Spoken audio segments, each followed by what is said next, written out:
Voyons comment saisir et enregistrer une écriture de journal dans QuickBooks en ligne. Vous ne devriez créer des écritures de journal que si vous maîtrisez la comptabilité ou que vous suivez les conseils de votre comptable.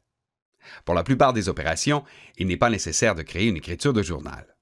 Toutefois, vous pourriez devoir en créer une pour corriger les erreurs ou résumer la dépréciation d'un actif, par exemple.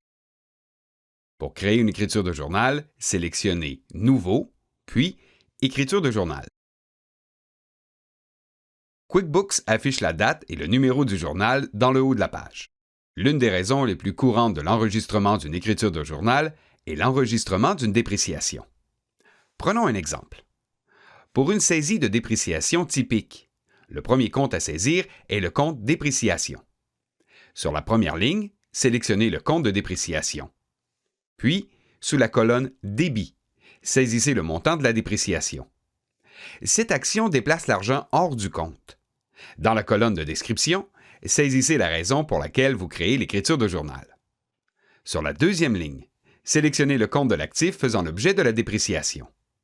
Saisissez le même montant de la dépréciation dans la colonne Crédit. Cette action déplace l'argent dans le compte. Pour une écriture de journal de dépréciation, vous devez saisir le compte rattaché de dépréciation de l'immobilisation corporelle. Ensuite, QuickBooks saisit automatiquement le montant du crédit pour vous, ainsi que la description. Lorsque vous terminez, sélectionnez Enregistrer et fermer. Si vous ne maîtrisez pas les notions de débit et de crédit, consultez votre comptable avant même de créer une écriture de journal.